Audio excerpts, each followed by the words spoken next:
Northeast Ohio's #1 choice for news. Cleveland's own Fox 8 News. Hundreds of people gathering in downtown Cleveland today to protest after George Floyd died in police custody. Of course, earlier this week, Sky Fox here showing us a couple of police cruisers on fire. The death of George Floyd sparking nationwide protests that have now come to Northeast Ohio. The former Minneapolis police officer who could be seen on video kneeling on Floyd's neck has now been charged with murder. This here, another scene from Cleveland earlier today. It has been quite the day here in Ohio. Right now, Columbus has the National Guard being called out, and that city will be under a curfew. Meantime, a large crowd of demonstrators became increasingly unruly as Cleveland joined in the national wave of protests following the death of George Floyd at the hands of that Minneapolis police officer. Outside the Cleveland Justice Center, police using tear gas and pepper spray in an effort to keep things under control. Fox 8's Dave Nethers was there in the midst of the tear gas and the pepper spray. Dave, first, we're glad you're back safe. Secondly, tell us what you saw. A little raspy right now. This started passionately but peacefully. A diverse crowd of people wanting their voices to join the national dialogue over injustice, any injustice, at the hands of a police officer, and it quickly escalated to this. Cleveland police cars burned near the downtown Justice Center as officers exchanged tear gas canisters with restless demonstrators.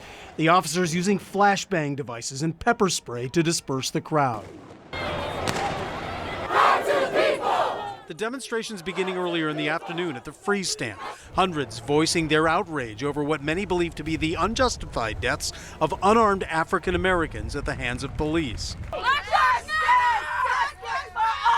The crowd including the mother of Angela Miller, shot by a Cleveland police officer in 2007. Every time one person gets killed, the energy we have today, Amen. We need this energy every day. What happened with George Floyd is ridiculous. I watched the video and was enraged, basically. And the reactions that I've seen on social media trying to justify what the officers did is ridiculous. So that's a big reason why I'm here. Police prepared for anything. In the early hours, their only obvious presence on bicycles. Many here were hoping their voices will add to the national dialogue that has followed the death of Floyd in Minnesota and others, including Tamir Rice in Cleveland. The importance of Cleveland is the frustration with Tamir Rice, with the fact that Officer Brillo was allowed to walk after the murder of Timothy Russell and Melissa Williams. Greg Thomas of Euclid with his 10-year-old grandson. I wanted him to be able to stand on his own feet to see that people can be a coalition, and at the same time he has to stand and protest things that are not necessarily right. The peaceful crowd leaving the Free Stamp to move west downtown, Lakeside Avenue to the Justice Center, where the chanting continued. Some of the crowd banging on the front of the building, others throwing water bottles. Cleveland police shutting down traffic and asking residents to avoid coming into the city. Most here came hoping for an orderly demonstration. I think it's very crucial. I feel that once people become overly emotional and they let their emotions take control of the situation, that's when things can get out of hand. So you're looking now live downtown at a picture of Sky Fox, a number of people still there. I can tell you right now that there are riot police, there are from the Sheriff's Department, the Cleveland Police Department, and others protecting the Justice Department. Windows have been broken down there. You can see people still lobbing tear gas canisters back at police as they are getting, as those tear gas canisters come back at them. This did not start this way. This escalated into a chaotic scene that, from my conversation with the people who went there for a peaceful demonstration, tell me this is absolutely not what they wanted.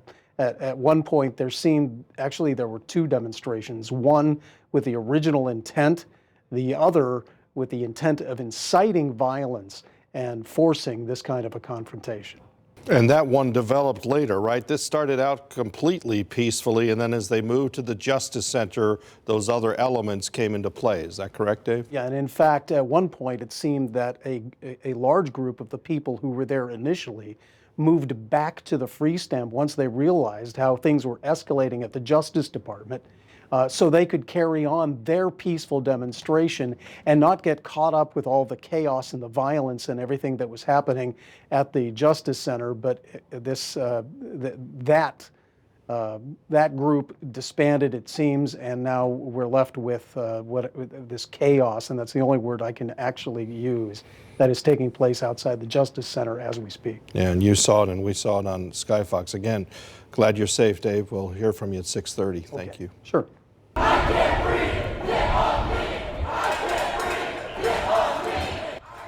Early this afternoon, there was also a protest here in Akron, this one taking place on High Street at noon. It went on for a few hours. Demonstrators holding up signs saying things like "Justice for George Floyd," and "There's nothing complicated about equality." Now, meantime, down in Columbus, it's the third day of protest there, and there were some tense moments this afternoon as police announced an emergency order. This is video from our sister station, WCMH. It shows U.S. Representative Joyce Betty from Ohio and the Columbus City Council president getting pepper sprayed while trying to intervene in an incident involving a protester and police.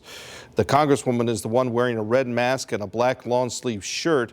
After the incident, our sister station talked to Betty on the phone, and she's asking both sides not to resort to violence.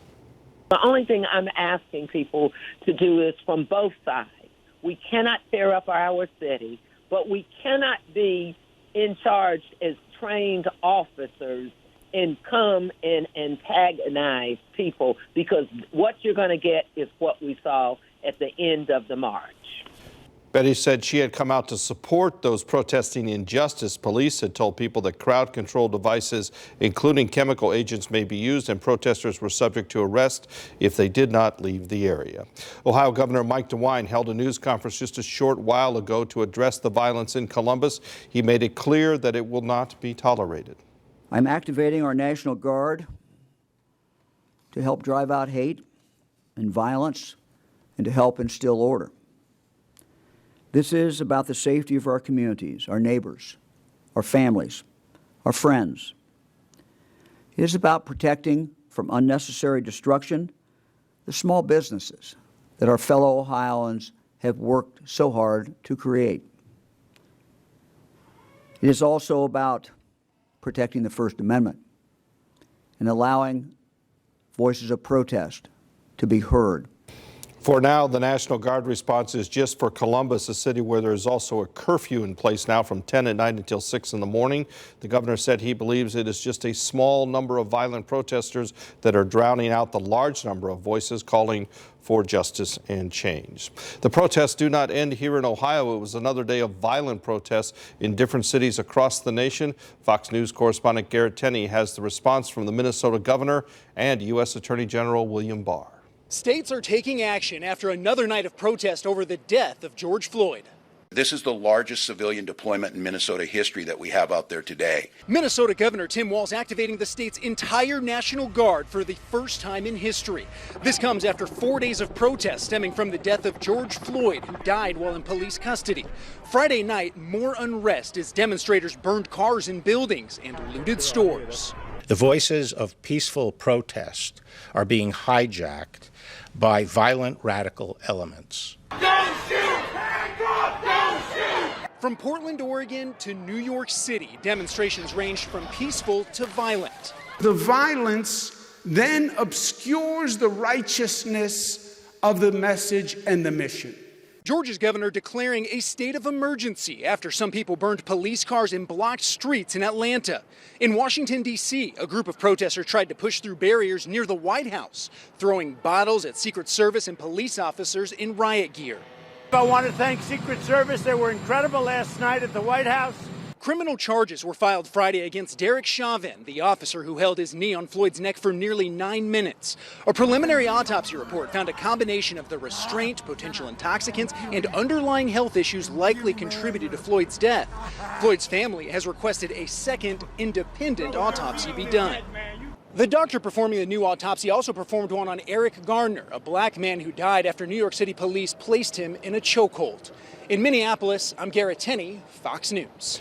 Cleveland police are investigating a couple of deadly shootings this weekend. Police say one of them occurred in the area of East 125th Street and Paxton Road last night. Officers responded to 2 reports of a 2-car crash, but when they got to the scene, police found a 21-year-old man had been shot in the chest. The victim was pronounced dead at University hospitals. No arrests have been made, but police say the suspect took off in a light-colored vehicle.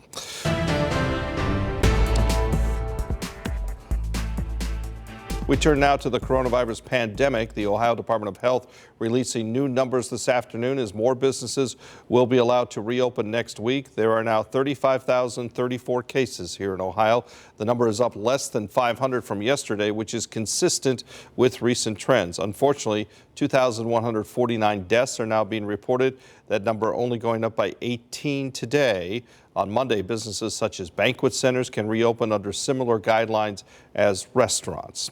Now, just north of downtown Cleveland and earlier today, before all the violence at First Energy Stadium, donors took time out of their weekends to donate blood to the American Red Cross, as officials have said they are in the middle of a blood shortage and need multiple times during this pandemic to have more blood donated. The blood drive was hosted by the Cleveland Browns, who had a partner with them as well. Anheuser-Busch has been hosting blood drives across the country at stadiums, and we're excited to be here today, helping save lives, not only here in Cleveland, but across the country. Peters adds that there is an urgent need for blood right now, so if you couldn't make it out to this blood drive, you're asked to please contact the Red Cross to see where you may be able to donate in the near future. History was made late this afternoon as a SpaceX rocket and spacecraft carrying 2 NASA astronauts soared into outer space after the original launch was scrubbed earlier this week due to weather. The launch marking the first time people have traveled into Earth's orbit from U.S. soil in almost a decade.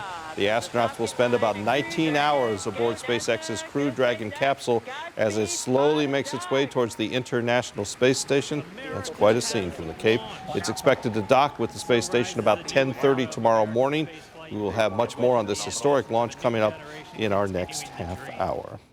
Still ahead here tonight, a local judge making sure couples can say "I do" during the pandemic, how these local weddings were made possible, proving love really does win out. And police officers with a message for all of those on the thin blue line. Hear what one department did in this time when, of course, tensions are running very high. Plus, physical touch can be the best medicine, but during the pandemic, it's not always welcome. How one local care facility is making sure loved ones can feel better about it. Beth. We had a pretty day today. It was definitely on the coolish side, 67 degrees now. Wait till you see tomorrow's temperatures. Do we go up? Do we go down? I'll let you know coming up.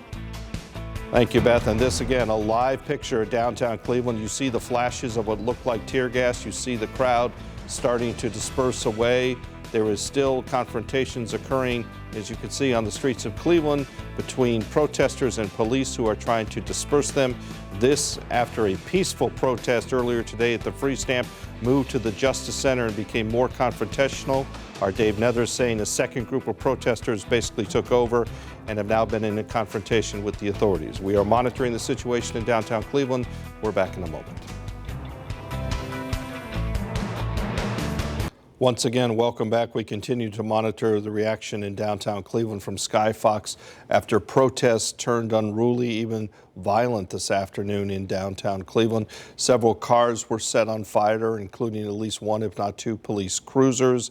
Water bottles were thrown at windows at the Justice Center. Police responded with tear gas and pepper spray. You can still see what looks like some spray. It may be just exhaust there, but there's been pepper spray in downtown Cleveland throughout much of the day this afternoon.